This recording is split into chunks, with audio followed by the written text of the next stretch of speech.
الحمد لله نحمده ونستعينه ونستغفره ونؤمن به ونتوكل عليه ونعوذ بالله من شرور أنفسنا ومن سيئات أعمالنا من يهده الله فلا مضل له ومن يضلله فلا هادي له ونشهد أن لا إله إلا الله وحده لا شريك له ونشهد أن سيدنا ومولانا محمدا عبده ورسوله وصلى الله تعالى عليه وعلى آله وصحابه أجمعين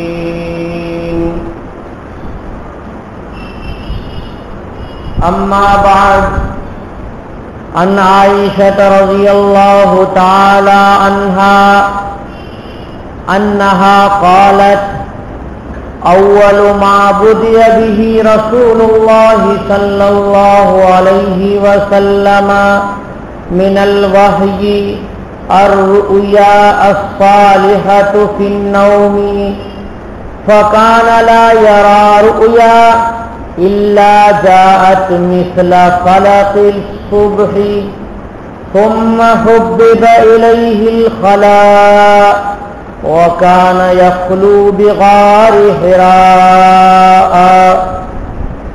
فيتحنث فيه وهو التعبد وقال رسول الله صلى الله عليه وسلم لي مع الله وقت لا يسعني فيه ملك مقرب ولا نبي مرسل أو كما قال عليه الصلاة والسلام.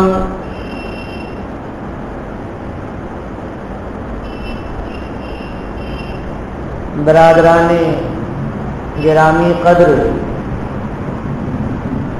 اللہ رب العالمین نے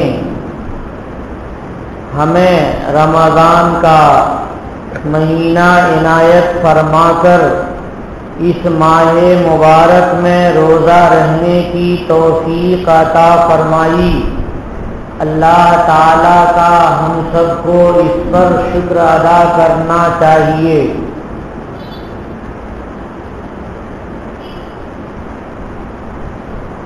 رمضان کے مہینے کی 27ویں تاریخ مغرب کے بعد سے شروع ہو گئی ہے. اب 3 دن یا 4 دن باقی ہیں. 27ویں 28ویں 29ویں اور ہو سکے تو 30ویں کا دن باقی ہے. ہم نے جو کچھ بھی اب تک اس ماہ مبارک میں اللہ کی توفیق سے تلاوت کی، نمازیں پڑھی، سجدے کیے، اللہ سے دعائیں کی، ان سب کی قبولیت کی امید رکھنی چاہیے. اور ہم سے جو کوتاہیاں سرزد ہو گئی ہیں ان کوتاہیوں سے ہمیں معافی مانگنی چاہیے، توبہ کرنی چاہیے، اور آگے جو چند ایام باقی ہیں یہ نہایت ہی قدر و منزلت کے ایام ہیں. ان ایام کو اور بھی زیادہ انہماک کے ساتھ گزارنے کی کوشش کرنی چاہیے. بھائیو، اللہ رب العالمین جب کسی بندے سے محبت فرماتے ہیں تو فرشتوں کو کہتے ہیں کہ میں روئے زمین کے فلاں بندے سے محبت کرتا ہوں، اور وہ فرشتے زمین پر اتر کر اعلان کر دیتے ہیں کہ اللہ رب العالمین فلاں بندے سے محبت کرتے ہیں اور اللہ نے ہمیں محبت سکھا دی ہے، اے انسانوں تم لوگ بھی فلاں بندے سے محبت کرو۔ یہ آواز الفاظ کے ساتھ تو انسان نہیں سنتے، لیکن انسان کی فطرت سنتی ہے اور انسان کا دل سنتا ہے، انسان کا دماغ متوجہ ہوتا ہے، کیونکہ یہ سارے آبا اور جوارے اللہ رب العالمین کی حکومت اور اللہ تعالیٰ کے قبضے میں ہیں۔ اللہ تبارک و تعالیٰ جس کو جو کام کہتے ہیں وہ کام کر رہے ہیں۔ آج زبان کے اس چمڑے کو حکم ہے کہ تم بولو، قیامت کا دن آئے گا تو ہاتھ کو کہا جائے گا کہ تم بولو، ہاتھ بولنے لگے گا، پیر کو کہا جائے گا تم بولو، پیر بولنا شروع کر دے گا۔ غرض یہ کہ اللہ اپنی قدرت جس طرح سے اس دنیا میں دکھا رہے ہیں، اس دنیا کے بعد آنے والی دنیا میں بھی اللہ رب العالمین اپنی قدرت دکھائیں گے۔ اللہ تعالیٰ نے انسان کو سارے اعضاء میں دل عنایت فرمایا ہے، اور دل بادشاہ ہے جسم کا اور دماغ وزیر ہے۔ دماغ خیالات کا مجموعہ ہے، دماغ خیالات کا مجموعہ ہے، اور دل احساسات کا مجموعہ ہے۔ اللہ رب العالمین نے دماغ کو سوچنے کی طاقت دی تو دماغ مختلف طریقے سے سوچتا ہے، اور دل کو محسوس کرنے کی طاقت دی تو دل محسوس کرتا ہے۔ کبھی ہم کسی انسان کو دیکھتے ہیں تو بلا دلیل اس کی محبت ہمارے دل میں بیٹھ جاتی ہے اور دماغ چلانے کی ضرورت پیش نہیں آتی۔ انبیاء کرام علیہ الصلوۃ والسلام کی جو دعوتیں تھیں، ان دعوتوں کا حال بھی یہی تھا کہ وہ پہلے دل کو دعوت دیتے تھے، اور انبیاء کرام دل کو جیتنے کی کوشش پہلے کیا کرتے تھے۔ اللہ رب العالمین نے اپنی آیات میں، قرآن پاک میں بھی پہلے دل کے جیتنے کی باتیں کی ہیں، اور انسانوں کے قلوب میں اپنی قدرت کو بسایا ہے۔ یہی وجہ ہے کہ انسان اپنی فطرت کے اعتبار سے کسی نہ کسی کے سامنے اپنا سر جھکانا چاہتا ہے، اور اسی فطرت کی وجہ سے انسان کسی نہ کسی کو اللہ، معبود، بھگوان، رشی کسی نہ کسی درجے میں وہ ماننے کے لیے تیار ہو جاتا ہے، کیونکہ فطرت میں اللہ رب العالمین نے، انسان کی فطرت میں اللہ رب العالمین نے رکھ دیا ہے۔ وہ کون سی چیز ہے؟ یہ وہی ہے کہ حضرت آدم علیہ السلام کو اللہ رب العالمین نے پیدا کیا، اور ان کی پشت سے ان کی آنے والی اولاد کو پیدا کر دیا، اور سب کو سامنے رکھ کر کے پوچھا کیا میں تمہارا رب نہیں ہوں؟ سارے انسانوں نے کہا کہ اے اللہ ہاں ہمارے رب ہیں۔ تو انسان جب پیدا ہوتا ہے تو انسان کو قرآن پاک یہ مضمون یاد دلاتا ہے کہ اللہ نے تم کو پیدا کرنے کے بعد وعدہ لے لیا تھا۔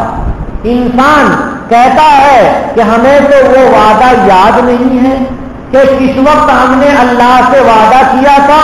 کوئی کافر اور مشرک بھی یہی کہتا ہے کہ ہمیں تو وہ وعدہ یاد نہیں ہے۔ مسلمان بھی ایمان لانے کے باوجود وہ کہنے لگتے ہیں کہ وہ وعدہ تو یاد نہیں ہے۔ بھائیو، بعض چیزیں تو اس دماغ میں دی جاتی ہیں اور اس آنکھ میں دی جاتی ہیں۔ اس دماغ سے انسان سوچتا ہے، اس آنکھ سے سنتا ہے، اس آنکھ سے دیکھتا ہے، اس کان سے وہ سنتا ہے. لیکن ایک ہے اندر کی فطرت کہ فطرت کی زبان بھی ہے اور فطرت کی نگاہ بھی ہے اور فطرت کی سماعت بھی ہے.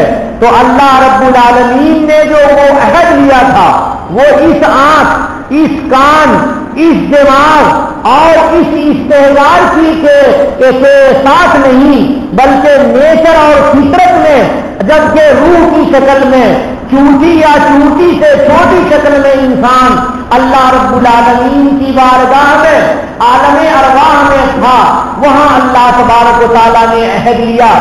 تو اب کیسے معلوم ہوگا کہ انسان نے وہ وعدہ کر رکھا ہے؟ محدثین لکھتے ہیں کہ مفسرین لکھتے ہیں کہ انسان کے اندر ایک صفت ہے کہ وہ کسی نہ کسی کے سامنے سر جھکانا چاہتا ہے، کسی نہ کسی کے سامنے وہ ہاتھ جوڑ کے کھڑا ہو جاتا ہے، کسی نہ کسی کے سامنے وہ اپنے کو سلنڈر بول دیتا ہے. یہ وہ فطرت ہے کہ انسان کسی نہ کسی کے سامنے جو جھک رہا ہے وہ حقیقت میں وہ غلط جھک جاتا ہے. اگر پتھر کے سامنے جھک گیا تو وہ غلط جھک گیا، لیکن فطرت کی آواز ہی میں وہ فطرت کی جو جواب دیا تھا اللہ رب العالمین کو، اسی جواب کی برکت ہے کہ انسان کے اندر یہ ساری چیزیں موجود ہیں. اب انسان کا کام ہے کہ وہ تلاشے کہ جھکنے والی ذات کون سی ہونی چاہیے. اس کے لیے اللہ تعالیٰ نے قرآن پاک میں شواہد دے دیے ہیں کہ پوری دنیا کی چیزیں ہر چیز گواہی دیتی ہے کہ اللہ وہی ہے جس کے پاس ایسی بڑی طاقت ہے کہ اس سے بڑی طاقت کوئی نہیں ہے. انسان نے غلطی سے سانپ کے سامنے سر جھکایا کہ سانپ بہت طاقتور ہے، کسی نے شیر کے سامنے سر جھکا دیا کہ شیر بہت ہی زبردست جانور ہے اور جانوروں کا بادشاہ ہے، کسی نے ہاتھی کے سامنے سر جھکا کر کے اس کی پوجا شروع کر دی کہ وہ بہت زیادہ طاقتور ہے، کسی نے سورج کے سامنے سر جھکانا شروع کر دیا کہ یہ بہت زیادہ طاقتور ہے، کسی نے چاند کے سامنے سر جھکانا شروع کر دیا کہ بہت بڑی اس کی طاقت ہے، کسی نے ستارے کا مطالعہ کیا اور اس کے سامنے سر جھکا دیا، کسی نے زمین کی پوجا شروع کر دی کہ اسی میں بہت بڑی طاقت اور قدرت ہے. غرض یہ کہ اللہ کو ڈھونڈنے کی صلاحیت فطرت میں اللہ نے دے دی، لیکن انسان صحیح جگہ نہیں پہنچ سکا. جو لوگ صحیح جگہ پہنچ چکے وہ تو مومنین ہیں، وہ موحدین ہیں اور وہ مسلمان ہیں. یاری کیسا رکھو یہاں پر کچھ رکھ دینا تھا، کیسے بیٹھا جائے گا تمہاری کرسی؟ کوئی تکیہ بکیاں رکھ دو، بیٹھنے میں نہیں ہو رہا.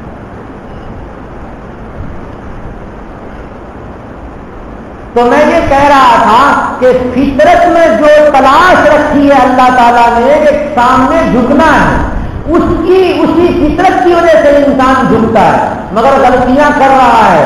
کوئی قبر کے پاس جھک جا رہا ہے تو کوئی انسان کی پوجا کر رہا ہے تو کوئی جانوروں کی اور کوئی آسمان زمین کی کر رہا ہے پوجا. یہ اللہ رب العالمین نے یہ انسان کے اندر یہ بات رکھ دی ہے، فطرت کے اندر رکھ دی.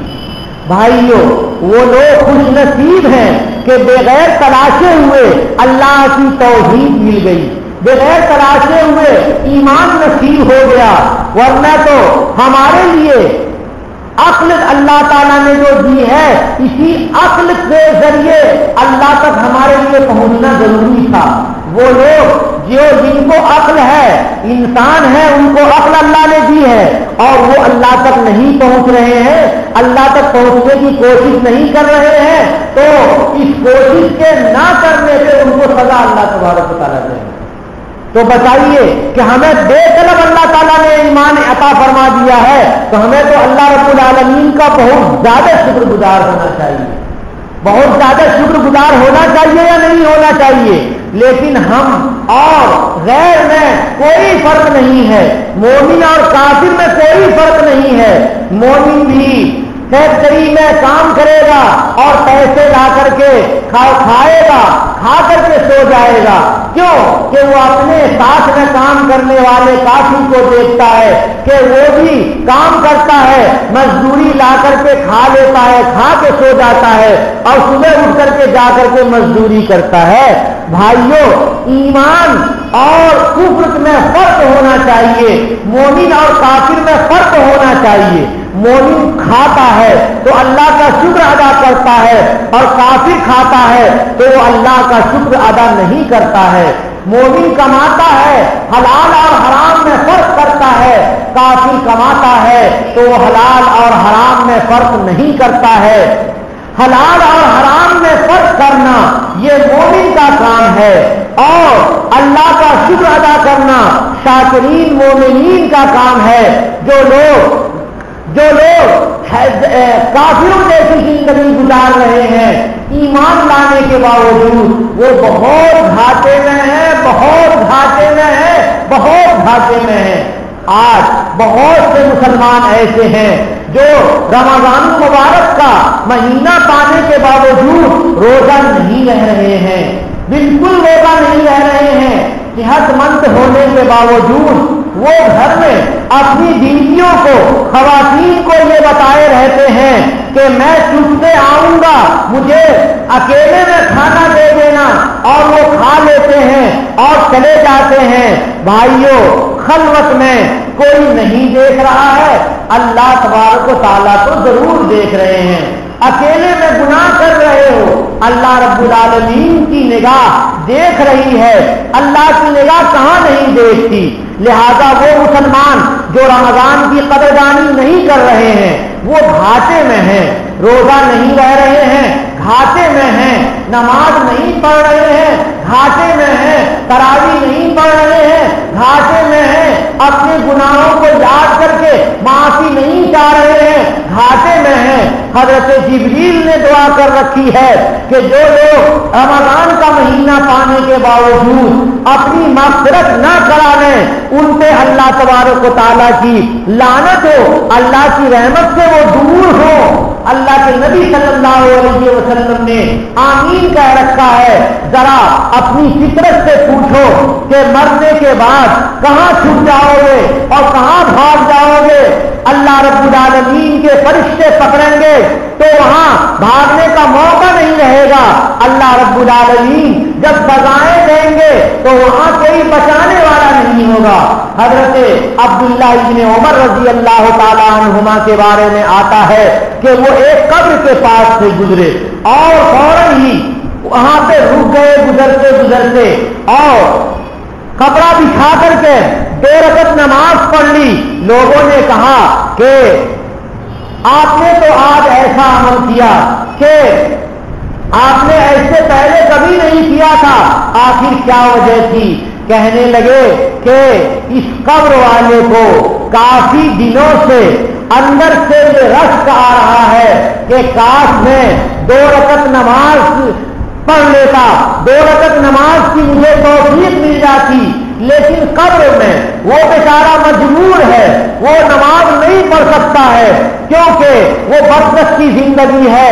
دنیا کی زندگی میں اپنے ماتھے کو، اپنے سر کو اللہ رب العالمین کے سامنے وہ جھکا سکتا تھا، لیکن آج وہ قبر میں لاکھ چاہنے کے باوجود نماز نہیں پڑھ پا رہا ہے، اسے موقع نہیں مل رہا ہے. تو میرے دل میں یہ آیا کہ اے اللہ، ہم تو ابھی صحت مند ہیں اور ہم تو نماز پڑھ سکتے ہیں، ایسا نہ ہو کہ ہماری وہ حالت ہو جائے کہ ہم قبر میں پہنچ جائیں اور ہمیں نماز پڑھنے کا جذبہ پیدا ہو اور نماز کی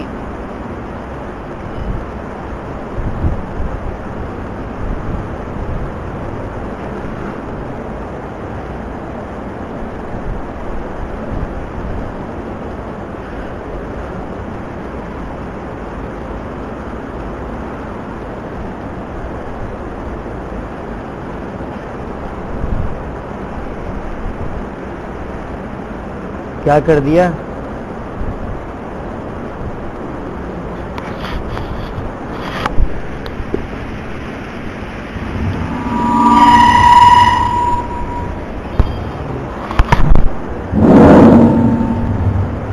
حضرت عبداللہ ابن عمر رضی اللہ تعالیٰ عنہ نے فوراً نیت باندھ لی کہ آج بھی ہمیں اللہ تعالیٰ نے ہاتھ پیر میں طاقت دے رکھے ہیں،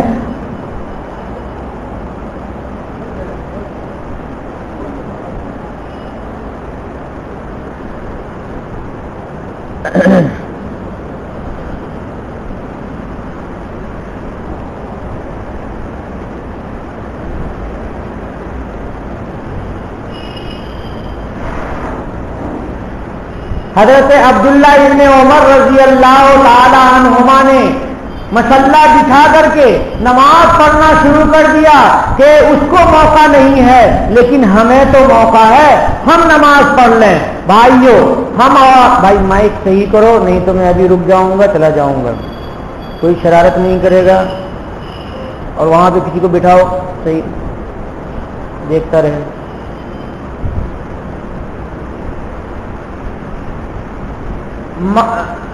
حضرت عبداللہ ابن عمر رضی اللہ تعالی عنہما نے ارشاد فرمایا کہ اس کو موقع نہیں ہے لیکن مجھے تو موقع ہے، میں 2 رکعت نماز پڑھ لوں۔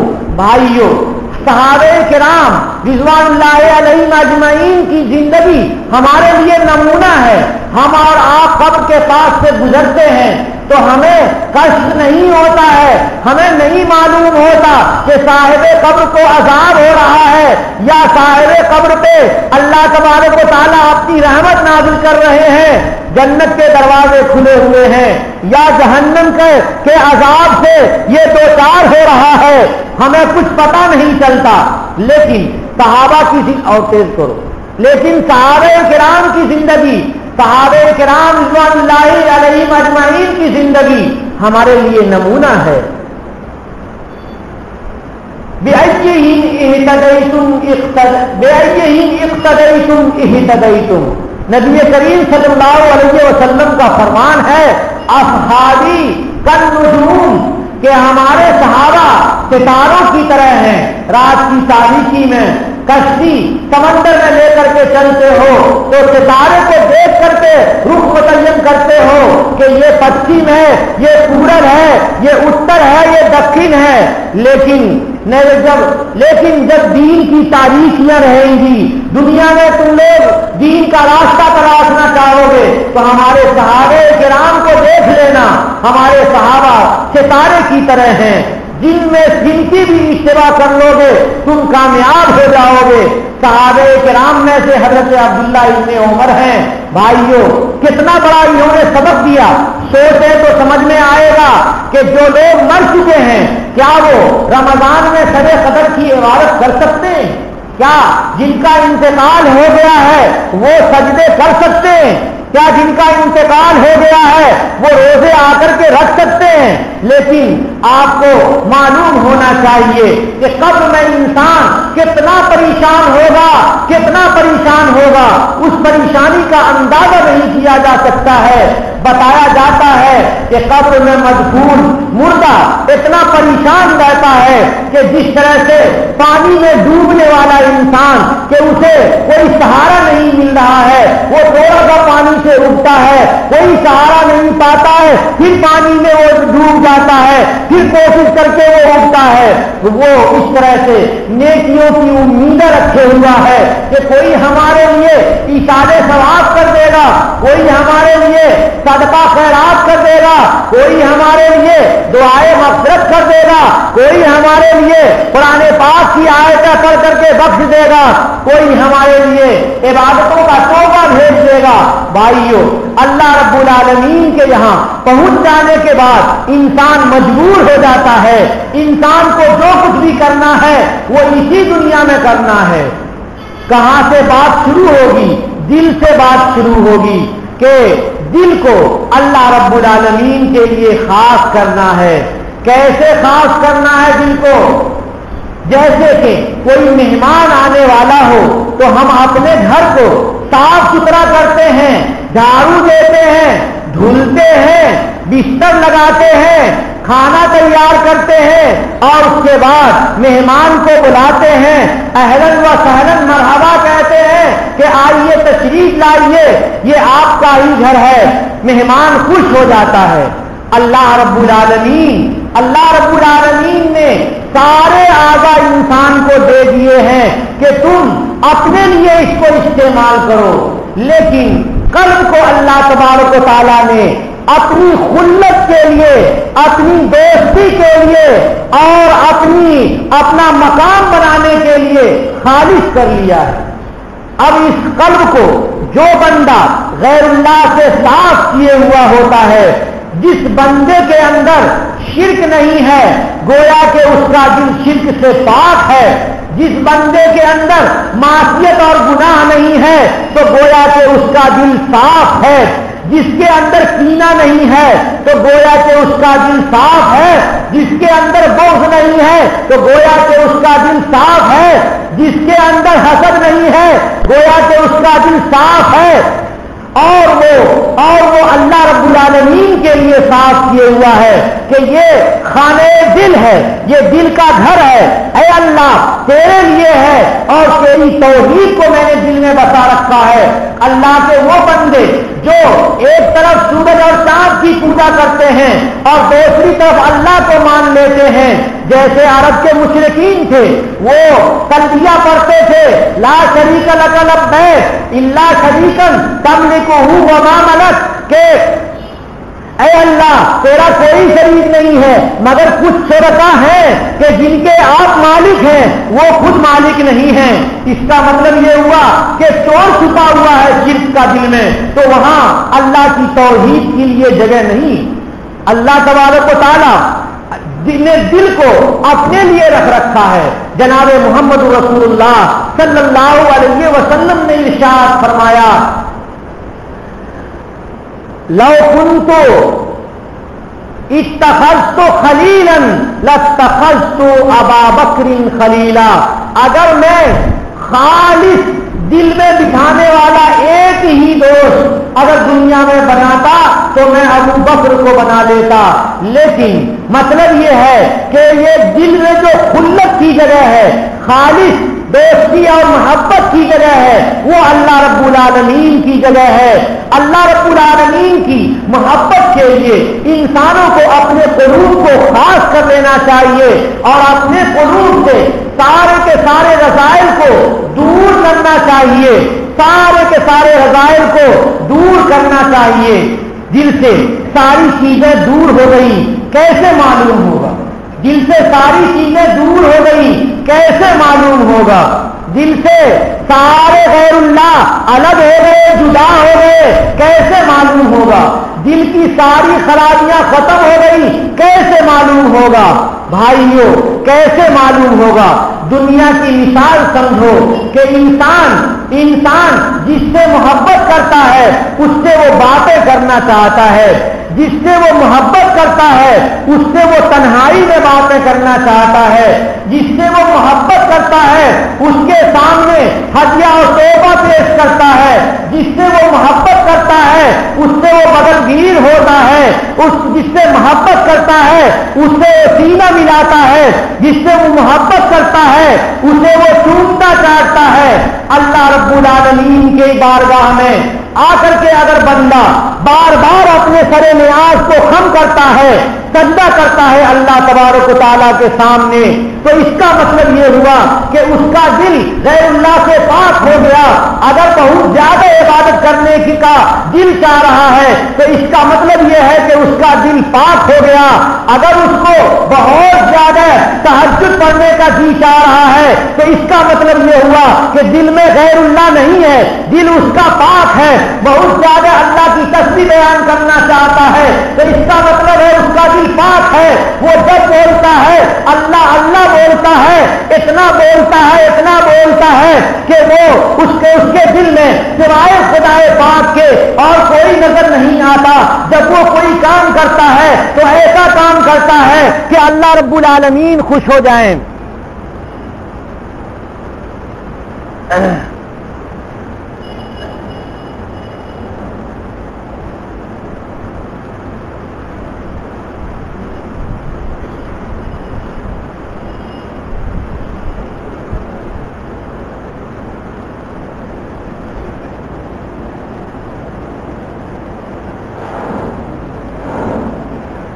آپ لوگ یہاں دھیان دیجیے، کوئی شرارت تو نہیں کر رہا ہے؟ کوئی آدمی یہاں پہ دیکھیے ٹھیک سے دیکھیے، کوئی شرارت تو نہیں کر رہا ہے؟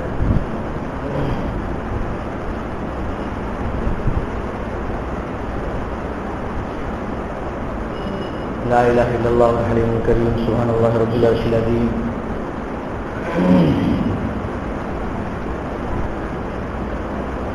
میں یہ کہہ رہا تھا کہ دل میں اللہ ہے، اللہ کے علاوہ کوئی نہیں ہے۔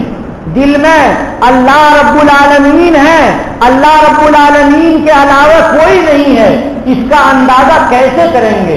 اس کا اندازہ کریں گے عبادتوں سے، اس کا اندازہ کریں گے توجہات سے، اس کا اندازہ کریں گے۔ کیسے اندازہ کریں گے؟ کوئی کام کر رہے ہیں تو یہ دل میں آئے کہ اللہ رب العالمین راضی ہوں گے یا ناراض ہوں گے۔ اگر راضی ہوں گے تو یہ کام کرتا ہے انسان، راضی نہیں ہونے کا خیال آتا ہے کام کو چھوڑ دیتا ہے۔ اور کہیں پر بھی کوئی لین دین کا معاملہ ہوا وہاں پر بھی یہ سوچتا ہے کہ اگر اللہ راضی ہوں گے تو میں لین دین کا معاملہ کروں گا، اللہ ناراض ہوں گے تو میں لین دین کا معاملہ نہیں کروں گا۔ یہ علامت ہے کہ اس بندے کے اندر اللہ ہے، اللہ کے علاوہ کوئی نہیں ہے۔ وہ کام کرتا ہے تو نبی کریم جناب محمد رسول اللہ صلی اللہ علیہ وسلم کے طریقے سے کرتا ہے۔ وہ کام کرتا ہے تو قرآن پاک کے مضمون کے مطابق کرتا ہے۔ وہ کام کرتا ہے تو فقہائے کرام نے جو قرآن و حدیث سے مضمون کو سمجھا دیا ہے بالکل اسی طرح سے وہ صراط مستقیم پہ چلتا ہے، وہ کسی اور طرف نہیں جاتا۔ اس کا مطلب یہ ہے کہ اس کو اور اس کے دل میں اللہ ہے، اس کے دل میں اللہ کے علاوہ کوئی نہیں ہے۔ اللہ رب العالمین، اللہ رب العالمین کتنے بڑے ہیں، کتنے بڑے ہیں، لیکن اللہ رب العالمین نے قلب کو اپنے لیے خاص فرمایا ہے کہ یہ اپنی تجلی انسان کے قلب میں اللہ تبارک و تعالیٰ نے رکھ دی ہے۔ اور جب اللہ کی محبت بہت زیادہ انسان کے دل میں آتی ہے تو اب انسان کیا کرتا ہے؟ وہ اپنی آرام کو چھوڑتا ہے، اپنی راحت کو چھوڑتا ہے، اپنے سکون کو چھوڑتا ہے، اللہ رب العالمین کی طرف چلا جاتا ہے۔ روایتوں میں آتا ہے کہ دو بندوں سے اللہ رب العالمین بہت زیادہ خوش ہوتے ہیں، دو بندوں سے اللہ رب العالمین بہت زیادہ خوش ہوتے ہیں۔ ایک تو وہ بندہ کہ جس کے گھر میں اس کی بیوی ہے، خوبصورت بیوی ہے، صحت مند بیوی ہے، اس کے باوجود اس نے وضو کیا اور وضو کرنے کے بعد اللہ کی عبادت کرنے کے لیے کھڑا ہو گیا۔ وہ رکوع سجدے میں اللہ کے لیے رکوع اور سجدے میں لگا ہوا ہے، تسبیحات میں لگا ہوا ہے، وہ اپنے گناہوں کو یاد کر کے رو رہا ہے۔ اللہ رب العالمین اس بندے سے بے انتہا خوش ہوتے ہیں۔ وہ بندہ ایسا بندہ ہے کہ فرشتے رشک کرتے ہیں کہ ہمیں تو اللہ تبارک و تعالیٰ نے خواہشات نہیں دے رکھی ہے اور اس بندے کو اللہ رب العالمین نے خواہشات دے رکھی ہیں، اس کے باوجود وہ عبادت میں لگا ہوا ہے۔ ایسی عورتوں پر بھی اللہ رب العالمین بہت زیادہ خوش ہوتے ہیں، بہت زیادہ خوش ہوتے ہیں کہ جو اپنے آرام کو اور اپنی راحت کو چھوڑ دیتی ہے، دلہن ہے، اس کے باوجود وہ مصلی بچھا کر کے نماز پڑھنا شروع کر دیتی ہے۔ اللہ تبارک و تعالیٰ کو ان زوجین سے بھی بہت زیادہ لاد آتا ہے، پیار آتا ہے، جو تہجد میں اٹھنے کے لیے ایک دوسرے کو جگانے کے لیے بہت آہستہ سے جگاتے ہیں، اور اگر نیند نہیں کھلتی ہے تو ہلکا سا پانی کا فوارہ ان کے چہرے پہ دیتے ہیں اور کہتے ہیں کہ تہجد کا وقت ہو گیا ہے۔ اللہ رب العالمین ایسے میاں سے اور اللہ رب العالمین ایسی بیویوں سے بہت زیادہ خوش ہوتے ہیں۔ دوسرا وہ بندہ ہے کہ سفر میں ہے، تھکا ہوا ہے اور بہت زیادہ مشقت کا سفر کیا ہوا ہے، بہت سارے ساتھی ہیں اس کے، سارے ساتھیوں نے ایک جگہ قیام کیا، کسی گھر میں، کسی مکان میں، کسی ہوٹل میں، کسی جگہ بھی پڑاؤ کیا، قیام کیا، سارے ساتھی تھک ہار کر کے اور سو گئے۔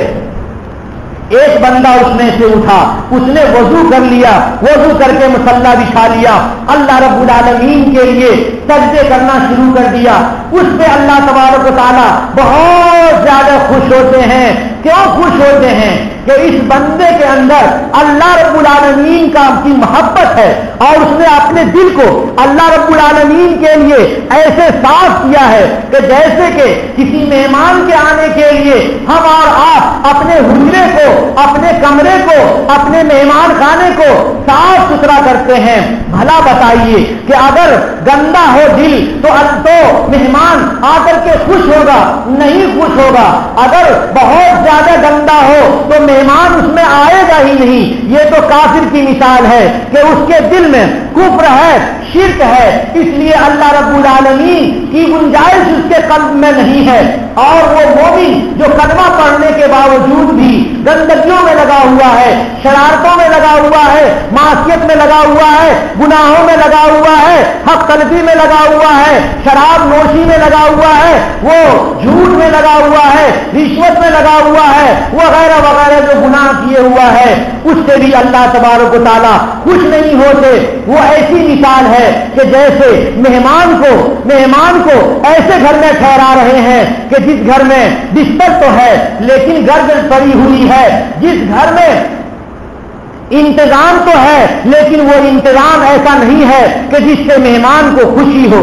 تو اے میرے دوستو، جنہوں نے فسق کر رکھا ہے ان کو اپنے فسق سے توبہ کرنا ضروری ہے، جنہوں نے گناہ کر رکھے ہیں ان کو اپنے گناہوں سے توبہ کرنا ضروری ہے، اس لیے کہ یہ قلب اللہ رب العالمین کے لیے ہے۔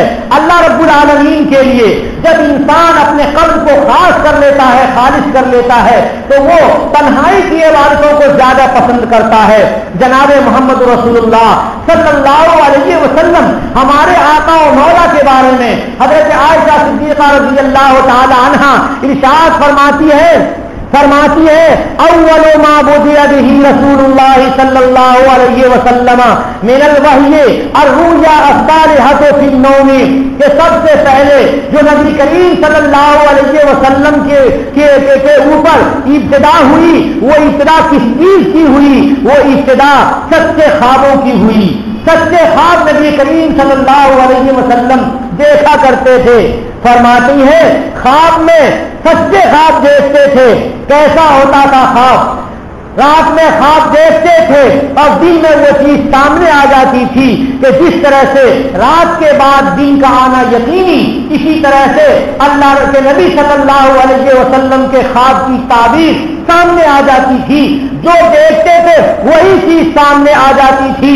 کہا جاتا ہے کہ وہی چیز کہ ابتدا کے 6 مہینے جو گزرے ہیں حضور کے، وہ رؤیائے صالحہ اور رؤیائے صادقہ میں گزرے ہیں، سچے خوابوں میں گزرے ہیں۔ جناب محمد رسول اللہ صلی اللہ علیہ وسلم کے بارے میں حضرت عائشہ فرماتی ہے فَكَانَ لَا يَرَى رُؤْيَا إِلَّا جَاءَتْ مِثْلَ فَلَقِ الصُّبْحِ، کہ حضور اکرم صلی اللہ علیہ وسلم جو بھی خواب دیکھتے تھے وہ ایسے سامنے آتا تھا جیسے صبح طلوع ہو جاتی ہے۔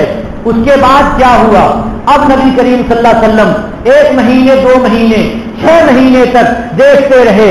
اب اس کے بعد انسانوں کے پاس حضور کو مزہ نہیں آتا تھا، حضور اکیلا رہنا چاہتے تھے، لیکن اپنے گھر میں رہتے تھے تب بھی کئی آدمی خاندان والوں کے ساتھ بھی رہتے، تب بھی کئی آدمی حضور اکرم صلی اللہ علیہ وسلم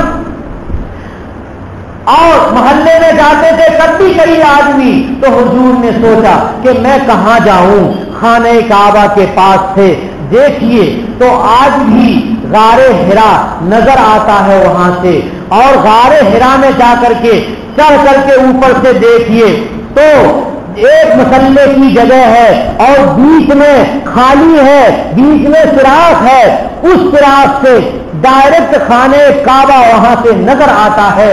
جناب محمد رسول اللہ صلی اللہ علیہ وسلم نے خانہ کعبہ کے پاس سے تقریباً 3 کلومیٹر ہے یا اس سے بھی زیادہ ہے 4 کلومیٹر نبی کریم صلی اللہ علیہ وسلم چلے جاتے تھے اور اپنے ساتھ میں پانی، ستو یا اس طرح کے کوئی کھجور یا کوئی چیز لے لیتے تھے، اور حضور تنہا چڑھتے تھے اس پہاڑ پہ کہ آج حجاج جاتے ہیں اور جو چڑھ جاتا ہے وہ سمجھتا ہے کہ میں بہت زیادہ صحت مند ہوں۔ جناب محمد رسول اللہ صلی اللہ علیہ وسلم اللہ کو تلاش رہے ہیں اور خلوت کے لیے کہ خلوت کی جگہ تلاش رہے ہیں. چنانچہ نبی کریم صلی اللہ علیہ وسلم نے غار حرا میں جا کر کے عبادت شروع کر دی.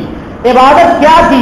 اس وقت تو نماز کا نزول نہیں ہوا تھا، اس وقت تو قرآن کا نزول نہیں ہوا تھا، اس وقت تسبیحات بتائی نہیں گئی تھی، اس وقت نبی ہونے کے بارے میں بھی بتایا نہیں گیا تھا. لیکن دل ایسا تھا کہ اس دل میں کسی ایک کی جگہ تھی اور اس ایک کے تراشنے کے لیے جناب محمد رسول اللہ صلی اللہ علیہ وسلم خلوت میں جا کر کے بیٹھتے تھے اور عبادت کرتے رہتے تھے. وہاں غور و فکر کرتے رہتے تھے، مراقبے کرتے رہتے تھے. بس حضرت جبریل علیہ الصلوۃ والسلام کا ظہور ہو گیا اور حضرت جبریل علیہ الصلوۃ والسلام نے کہا پڑھیے. تو حضور نے کہا کہ میں تو کہیں مکتب میں پڑھائی نہیں کسی استاد سے، تو میں کیا پڑھوں؟ آپ کہہ رہے پڑھنے کے لیے، تو کہا نہیں پڑھیے. اب حضور ایک دم سے وہ پہلی مرتبہ فرشتے کو دیکھا اور وحی کا خطاب ہو رہا تھا. اس وحی کے خطاب سے لرز گئے. گرمی کے موسم میں بھی حضور کو پسینہ آنے لگا. حضرت جبریل نے پھر کہا اقرا. حضور نے کہا مانا بقارئ، میں پڑھا ہوا نہیں ہوں. حضرت جبریل نے نبی کریم صلی اللہ علیہ وسلم کو اپنے سینے سے لگایا اور سینے سے لگا کر کے دبایا. نبی کریم صلی اللہ علیہ وسلم کا کے سینے میں اللہ رب العالمین کا نور، اللہ رب العالمین کی طرف سے جو وحی آئی تھی وہ داخل ہو گئی. اب نبی کریم صلی اللہ علیہ وسلم نے جو اپنے دل کو صاف کیا تھا، اپنے دل کو پاک کیا تھا اور خلوت کو پسند کیا تھا، تو اللہ رب العالمین کی معرفت حاصل ہو گئی. میرے محترم، اللہ کے نبی صلی اللہ علیہ وسلم نبوت ملنے سے پہلے تو غار حرا میں جا کر کے خلوت میں رہا کرتے تھے، غار حرا میں رہا کرتے تھے خلوت میں. اور جب نبی کریم صلی اللہ علیہ وسلم کو نبوت مل گئی تو آپ صلی اللہ علیہ وسلم مسجد میں خلوت کیا کرتے تھے.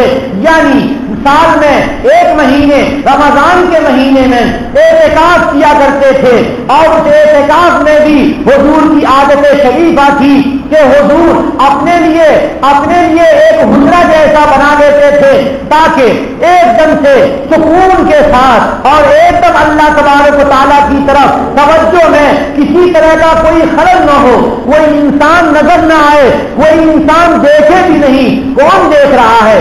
اللہ رب العالمین دیکھ رہے ہیں. عبادت کرنے والا اللہ کی عبادت کر رہا ہے اور اللہ رب العالمین معبود حقیقی دیکھ رہے ہیں. نبی کریم صلی اللہ علیہ وسلم نے احسان کو بتایا کہ اللہ کی عبادت نہایت اعلیٰ درجے کی کیسے کی جاتی ہے. حضور اکرم صلی اللہ علیہ وسلم نے فرمایا کہ ان تعبد اللہ کأنک تراہ، اللہ کی ایسی عبادت کرو جیسے تم اللہ کو دیکھ رہے ہو. جو خلوت کی عبادت ہوتی ہے وہ ایسی ہوتی ہے کہ جیسے انسان اللہ رب العالمین کو دیکھ رہا ہے. اور کبھی اگر یہ حالت نہ ہو سکے فإن لم تکن تراہ فإنہ یراک، اور اگر تم نہیں دیکھ رہے ہو تو اللہ رب العالمین دیکھ رہے ہیں.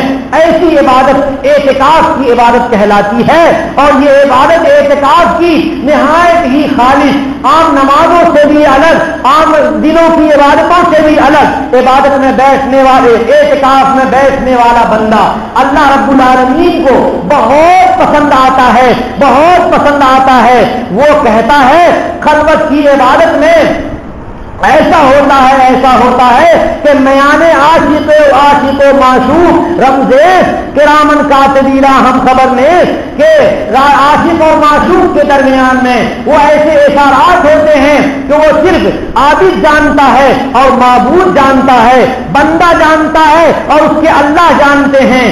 اور بندہ اللہ رب العالمین کے دربار میں آ کر کے بیٹھ جاتا ہے اور وہ گویا کہ یہ کہتا ہے کہ اے اللہ، میں تیرے در پہ آ گیا ہوں، تیرے در کو نہیں چھوڑوں گا اور ہمارے جتنے گناہ ہیں وہ معاف فرما دے اور میرے درجات بڑھا کر کے اولیاء میں مجھے شامل فرما دے، اپنے دوستوں میں میرا شمول فرما دے. اللہ کا بندہ اللہ رب العالمین کے سامنے یہی کہتا ہے نکل جائے دم تیرے قدموں کے نیچے یہی دل کی حسرت، یہی آرزو ہے کہ اللہ رب العالمین کے لیے بندے نے اپنے کو جما لیا ہے اور صبح سے شام تک کہتا ہے استغفر اللہ استغفر اللہ استغفر اللہ، اے اللہ میں معافی چاہتا ہوں، میں معافی چاہتا ہوں، میں معافی چاہتا ہوں۔ ایک مرتبہ نہیں، 1000 مرتبہ کہنے کا موقع بندے کو نصیب ہوتا ہے، اور بندہ اللہ رب العالمین سے عرض و نیاز کرنے کے لیے جو خلوت میں لیتا ہے، ان خلوتوں میں سے ایک خلوت نماز کی خلوت ہے کہ اس میں جو بندہ تلاوت کرتا ہے تو گویا کہ وہ مناجات ہے کہ رب اور معبود اور عابد کے درمیان گفتگو ہے، اور بندہ اللہ تبارک و تعالیٰ سے گویا کہ گفتگو کر رہا ہے۔ یہ نماز بھی خلوت کی نماز ہوتی ہے،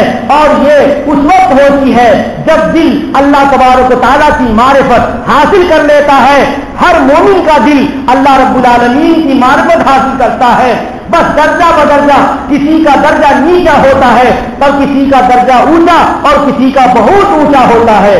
اللہ رب العالمین سے اپنے لیے قلوب کی صفائی اور اپنے لیے اللہ رب العالمین کی عبادت مانگنی چاہیے۔ حضرت عائشہ صدیقہ رضی اللہ تعالی عنہا فرماتی ہے کہ ثم حبب الیہ الخلاء، نبی کریم صلی اللہ علیہ وسلم کو تنہائی پسند ہو گئی اور حضور کو اتنی پسند کر دی گئی تنہائی کہ بس ہر وقت چاہتے تھے کہ اکیلے رہیں۔ وَكَانَ يَخْلُو بِغَارِ حِرَاءَ، چنانچہ غار حرا میں وہ خلوت اختیار کرتے تھے، اکیلے بیٹھے رہا کرتے تھے۔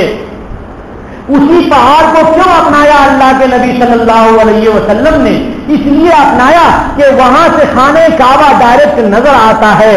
نماز پڑھنے میں اور خانہ کعبہ کو دیکھ کر کے، اللہ کی نشانی، اللہ کے شعار کو دیکھ کر کے دل کو تسلی حاصل ہوگی۔ اس لیے حضور نے اس جگہ کو اختیار فرمایا تھا کہ جہاں خانہ کعبہ میں عبادت کرتے ہیں تو مشرکین ستاتے ہیں، ابو جہل ستاتا ہے، ابو لہب ستاتا ہے، اور امیہ ابن خلف ستاتا ہے، اور عقبہ ابن معیط ستاتا ہے۔ اس طرح سے نبی کریم صلی اللہ علیہ وسلم کو ایک سوئی نہیں حاصل ہوگی تھی، ایک سوئی حاصل کرنے کے لیے غار حرا میں چلے جایا کرتے تھے۔ فَيَتَحَنَّسُ بِهِ، چنانچہ حضور وہاں عبادت کیا کرتے تھے۔ نبی کریم صلی اللہ علیہ وسلم جب اللہ رب العالمین کی بارگاہ میں قریب ہوتے تھے اور اللہ کو یاد کرتے کرتے مراقبے میں ہوتے تھے تو حضور کی ایسی حالت ہو جاتی کہ ایک مرتبہ حضرت عائشہ صدیقہ رضی اللہ تعالی عنہا سامنے آئی تو حضور نے پوچھا من انتا، تو کون ہے؟ انتا کہتے ہیں مرد کو کہ تو کون مرد ہے، یعنی گویا کہ حضرت عائشہ کو دیکھ نہیں رہے ہیں حضور اپنی نگاہ سے، کیونکہ قلب سے اللہ کی طرف متوجہ ہیں۔ حضرت عائشہ کہتی ہے کہ میں عائشہ ہوں۔ حضور نے کہا من عائشہ، کون عائشہ ہو تم؟ مجھے نہیں معلوم ہے۔ کہا کہ بنت ابی بکر، ابو بکر کی بیٹی ہوں۔ تو کہنے لگے حضور کون ابو بکر؟ میں نہیں جانتا ہوں۔ بتائیے کہ نبی کریم صلی اللہ علیہ وسلم نے اپنے قلب کو کیسا خالص کیا تھا اور اپنے اللہ کی معرفت کو اپنے دل میں کیسے بسایا تھا، اللہ کی طرف دھیان اور توجہ حضور نے کیسے کی تھی، کس مقام پہ حضور پہنچ گئے تھے، اس مقام کا اظہار ایک حدیث شریف میں جناب محمد رسول اللہ صلی اللہ علیہ وسلم نے ارشاد فرمایا لیا مع اللہ وقت، اللہ کے ساتھ میرا ایک خاص وقت ہے، اللہ کے ساتھ میرا خاص وقت ہوتا ہے۔ وہ قرب کا ایسا خاص وقت ہوتا ہے کہ میرے سے زیادہ قریب کوئی فرشتہ بھی نہیں ہوتا اللہ سے، اور میرے سے زیادہ قریب کوئی نبی رسول بھی اللہ سے نہیں ہوتا ہے۔ وہ اللہ تبارک و تعالیٰ نے خاص قرب مجھے عطا فرمایا ہے۔ لیا مع اللہ وقت، میرے لیے اللہ کے ساتھ ایک وقت ایسا ہے لا یسعنی فیہ ملک مقرب، کہ کوئی مقرب فرشتہ بھی اس میں میرے اور اللہ کے درمیان نہیں ہوتا ہے، کوئی قرب میں کوئی گنجائش ایسی نہیں ہوتی ہے کہ میرے سے کوئی بہا ہوا ہو، ولا نبی مرسل، اور کوئی پیغمبر کوئی بھیجا ہوا نبی اللہ کا میرے سے قریب نہیں ہوتا ہے۔ یہ تو جناب محمد رسول اللہ صلی اللہ علیہ وسلم کا مقام ہے۔ لیکن بھائیو، ہم اور آپ کو کیا چاہیے؟ ہم اور آپ کو بھی اللہ رب العالمین کے لیے اپنے کو خالص کر لینا چاہیے، اپنے قلوب کو صاف کر لینا چاہیے، آنکھ بند کر کے کبھی کبھی سوچنا چاہیے کہ اللہ رب العالمین ہے میرے دل میں، اور میرے دل میں کوئی اور نہیں ہے۔ جو کلمہ پڑھتے ہیں، کلمے کا کیا مطلب ہوتا ہے؟ لا الہ الا اللہ۔ کلمہ پڑھنے والا اپنے قلب میں سے یہ کہتا ہے کہ لا الہ، کوئی معبود نہیں ہے، میں نے اپنے قلب سے سب کو نکال دیا، سب کی عبادت کو، سب کی امیدوں کو، اور سب کے نفع اور نافع اور ضار ہونے کو، ہر ایک کو میں نے نکال دیا۔ الا اللہ، الا اللہ کا مطلب ہے کہ اللہ کی محبت میرے دل میں ہے۔ جب بندے کے دل میں اللہ رب العالمین کی محبت ہوتی ہے تو دنیا کی ساری چیزوں سے پیاری اللہ تبارک و تعالیٰ کی ذات، دنیا میں سب سے زیادہ پیاری اللہ تعالیٰ کی عبادت، دنیا میں سب سے زیادہ پیاری اللہ تعالیٰ کے قرآن کی تلاوت، دنیا میں سب سے زیادہ پیاری چیز وہ سب چیزیں کہ جن کا حکم اللہ نے دے رکھا ہے، اور اللہ نے اپنے نبی جناب محمد رسول اللہ صلی اللہ علیہ وسلم سے ہمیں سمجھا رکھا ہے۔ اسی لیے ہم لوگ اللہ تبارک و تعالیٰ کے لیے اپنے کو خاص کریں۔ اگر ہم لوگ اپنے کو اللہ رب العالمین کے لیے خاص نہیں کریں گے تو بھائیوں، شیطان اپنی جگہ ہمارے دلوں میں بنا لے گا اور ہمیں بہکائے گا اور ہمیں راست مستقیم سے ہٹا لے جائے گا۔ نبی کریم جناب محمد رسول اللہ صلی اللہ علیہ وسلم کے اوپر وحی نازل ہوئی اور اللہ تبارک و تعالیٰ نے ارشاد فرمایا، وَاذْكُرِ اسْمَ رَبِّكَ وَتَبَتَّلْ إِلَيْهِ تَبْتِيلًا۔ یاد کیجئے اپنے رب کے نام کو، اپنے رب کے نام کو یاد کیجئے۔ کیسے یاد کیجئے؟ وَتَبَتَّلْ، اور کٹ جائیے، سب سے کٹ کر کے اللہ کے پاس چلے جائیے، تبتیلا، یعنی مکمل طور پہ سب سے الگ ہو جائیے۔ یہ اللہ کے نبی صلی اللہ علیہ وسلم کو اللہ تبارک و تعالیٰ کا حکم ہے۔ اس لیے نبی کریم صلی اللہ علیہ وسلم جب اللہ رب العالمین کا ذکر فرماتے تھے، اللہ رب العالمین کی طرف متوجہ ہوتے تھے، تو وہاں پر سارے انسانوں سے کٹے ہوئے ہوتے تھے، ساری مخلوق سے کٹے ہوئے ہوتے تھے۔ اللہ والے بزرگان یہ کیفیت حاصل کرنا چاہتے ہیں تو ان کے لیے بھی بہت ساری علامتیں ایسی ان کے اوپر ظاہر ہوتی ہیں جو نبی کریم صلی اللہ علیہ وسلم پر اور صحابہ کرام پر ظاہر ہوتی تھی۔ ایک مرتبہ حضرت مولانا اشرف علی تھانوی رحمۃ اللہ علیہ مسجد میں نماز پڑھ رہے تھے۔ نماز پڑھنے کے بعد تسبیحات وغیرہ سے فارغ ہونے کے بعد وہ اتنے زیادہ مستغرق ہو گئے کہ مسجد سے نکل کر کے قریب میں ان کا گھر ہے، وہ گھر نہیں جا سکے، کہیں اور تشریف لے گئے، پھر بھٹک کر کے پھر آنا چاہا، پھر گھر کا دروازہ نہیں مل رہا ہے تو بڑی پریشانی ہوئی۔ جب وہ کیفیت ختم ہوئی تب معلوم ہوا کہ یہی میرا گھر ہے اور یہ مسجد سے میں آ رہا تھا اور مجھے گھر نہیں مل رہا تھا۔ بھائیو، اللہ رب العالمین کو جب بندہ اپنی ذات کو سپرد کر دیتا ہے تو اللہ رب العالمین اس کے ہو جاتے ہیں۔ من کان للہ کان اللہ لہ، کسی بزرگ کا مقولہ ہے کہ جب انسان اللہ کا ہو جاتا ہے تو اللہ رب العالمین اس کے ہو جاتے ہیں۔ اور یہی ہوتا ہے کہ جب انسان اللہ والا گزرتا ہے تو اللہ یاد آتا ہے، اللہ والا گزرتا ہے تو انسان کو اللہ یاد آتا ہے۔ کیسے؟ جیسے آپ کے یہاں کوئی کرتا پاجامہ ٹوپی پہن کر کے گزرے تو آپ اسے سلام کریں گے، سلام اللہ کا نام ہے، اللہ یاد آ گیا۔ اور اگر کوئی آدمی فاسق فاجر کے لباس میں گزرے اور بالکل کافر کے لباس میں گزرے تو آپ ان کو سلام نہیں کریں گے، گویا کہ اللہ یاد نہیں آئے۔ تو اللہ یاد آتے ہیں کب؟ جب انسان کا ظاہر بھی اللہ کے حکم کے مطابق ہوتا ہے، تب اللہ تبارک و تعالیٰ سامنے والے کے دل میں ڈالتے ہیں کہ اس کو سلام کر لو اور مجھے سلام کے ذریعے سے یاد کر لو. ابن عطا اسکندری ایک بزرگ ہیں, وہ کہتے ہیں فرق قلبک من الاغیار یملؤہ بالمعارف والاسرار, کہ اے لوگوں اپنے دل کو غیروں سے فارغ کر لو تو اللہ رب العالمین معرفت اور اللہ اور اسرار کو تمہارے دلوں میں ڈال دیں گے اور تمہارے دلوں کو اللہ رب العالمین منور فرما دیں گے.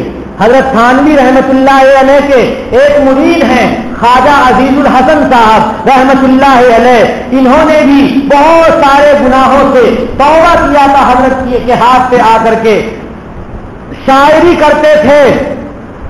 ایک مرتبہ انہوں نے ایک شعر کہا اور حضرت تھانوی رحمت اللہ علیہ ان کے شعر سے اتنا زیادہ خوش ہوئے کہ کہنے لگے کہ اگر میں مالدار ہوتا اور اگر میرے پاس 1 لاکھ روپیہ موجود ہوتا تو میں محض ایک شعر کے بدلے تمہیں 1 لاکھ روپیہ دے دیتا.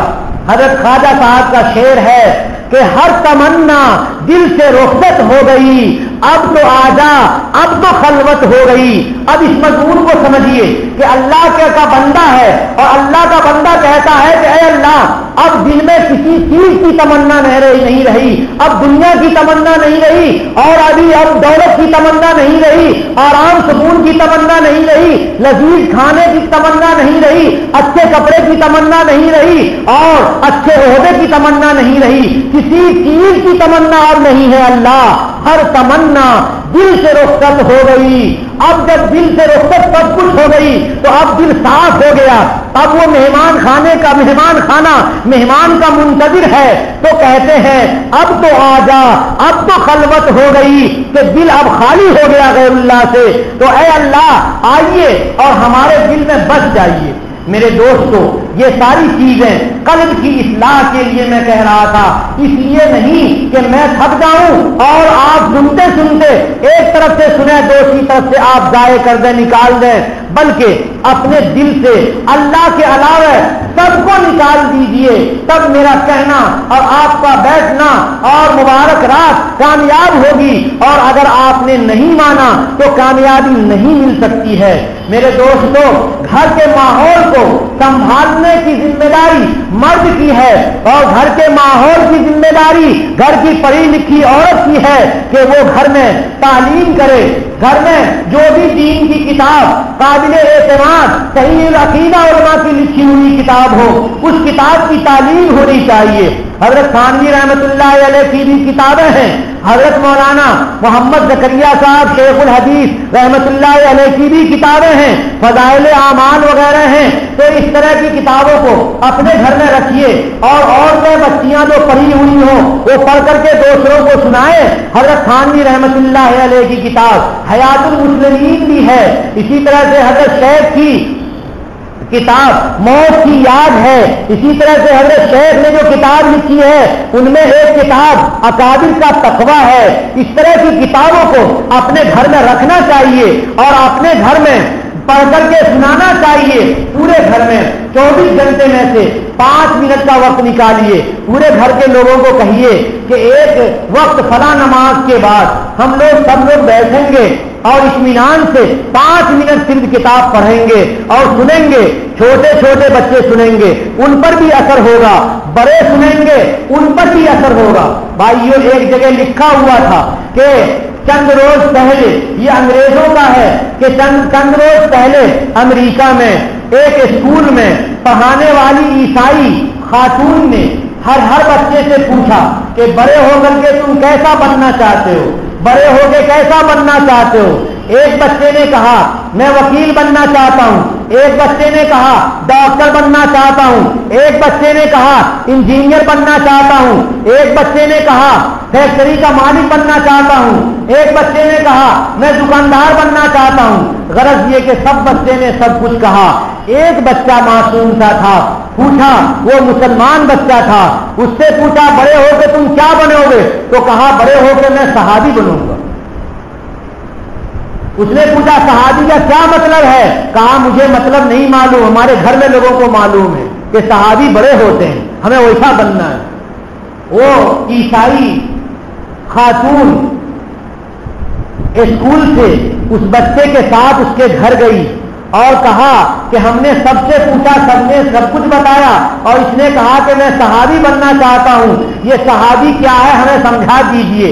تو انہوں نے بتایا کہ جناب محمد رسول اللہ صلی اللہ علیہ وسلم آخری نبی ہیں، اور آپ کے ساتھ رہنے والے جو بزرگان دین ہیں اور آپ کے بعد امت کی رہنمائی کے لیے چھوڑے گئے تھے وہ آپ کے صحابہ ہیں، انہی کے طریقے پر ہم لوگوں کو خیر رہنا ہے، انہی کے طریقے میں خیر ہے، اور جو ان کے طریقے سے الگ ہوتا ہے وہ خیر سے دور ہو جاتا ہے۔ اس عیسائی خاتون نے کہا کہ مجھے بھی کلمہ پڑھا کر کے ایمان میں داخل کر لی۔ یہ کس کا اثر ہے بھائیو؟ یہ گھر میں کہ تعلیم کا اثر ہے۔ بچے اسکول میں پڑھیں، کہیں بھی پڑھیں، لیکن گھر میں تعلیم ہونی چاہیے، اور گھر میں پوچھتے رہنا چاہیے کہ اسکول میں ماسٹر صاحب نے کیا بتایا، استاد نے کیا بتایا۔ کبھی عیسائی استاد ہوتا ہے وہ اپنے عقیدے کی بات بتا دیتا ہے، کبھی مشرک استاد ہوتا ہے وہ شرک کی باتیں بتا دیتا ہے۔ اس طرح سے بچوں کے عقیدے خراب ہو جاتے ہیں۔ تو نگرانی بھی رکھنی چاہیے، اور گھر میں 5 منٹ کی تعلیم کرنی چاہیے۔ اس سے آپ کا بھی دل بنے گا اور گھر کا ماحول بنے گا، اور گھر کے ماحول میں دینداری پیدا ہوگی۔ اگر انسان کے اندر دین کی ناقدری ہو جائے تو اللہ تبارک و تعالی نعمت کو چھین لیتے ہیں۔ حضرت گنگوہی رحمت اللہ علیہ کے ایک مرید نے حضرت گنگوہی سے پوچھا کہ حضرت ایک عجیب بات ہے، چند دنوں سے بہت پریشان ہوں، آپ کچھ حل بتا دیجئے۔ پوچھا کیا بات ہے؟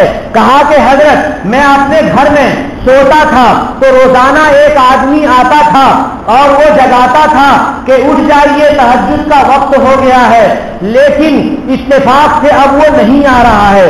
پوچھا کب سے نہیں آ رہا ہے؟ تو حضرت نے مرید نے کہا کہ ایک مرتبہ اس نے جگایا اور میں اٹھا نہیں اور میں سویا رہ گیا، اس کے بعد سے نہیں آ رہا ہے۔ حضرت گنگوہی رحمت اللہ علیہ نے فرمایا کہ وہ اللہ کا مہمان تھا، وہ روٹھ گیا۔ اللہ کا مہمان تھا، اللہ کا مہمان وہ نازک مزاج ہوتا ہے، اس کی بات تمہیں ماننی چاہیے اور تمہیں اٹھنا چاہیے۔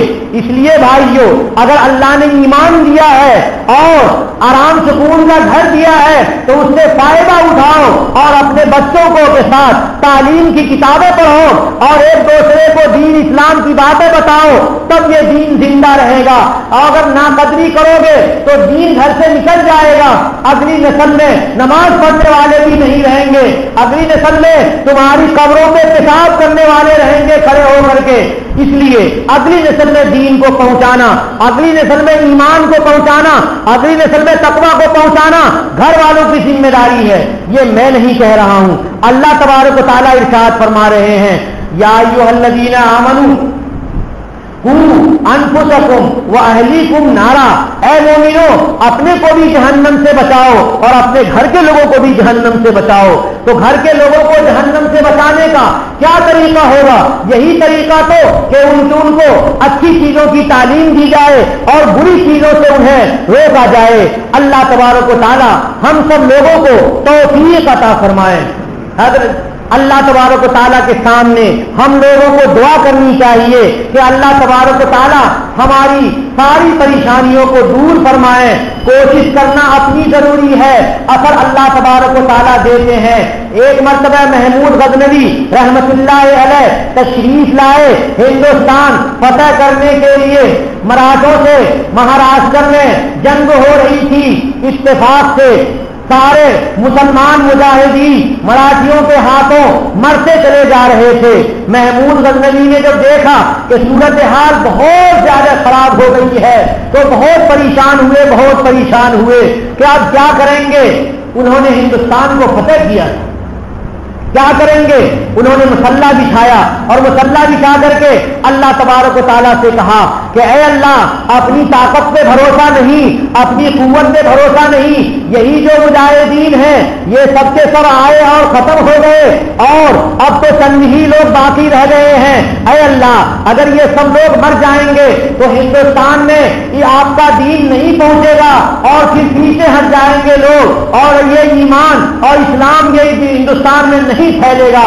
اللہ رب العالمین نے محمود غزنوی کی دعا قبول فرمائی، دعا پوری ہوئی، اس کے بعد دیکھا کہ چند مجاہدین تھے، انہوں نے بہت سارے مراٹھیوں کو مار مار کر کے قتل کر کے اور بالکل لاشوں کے ڈھیر کر دی میدان میں اور ہندوستان فتح ہو گیا۔ تو دعا کی جو برکت ہوتی ہے وہ اللہ رب العالمین سے سچی طلب کے ساتھ مانگنے سے دعا میں برکت ہوتی ہے۔ اللہ تبارک و تعالی دعاؤں کے قبول کرنے والے ہیں۔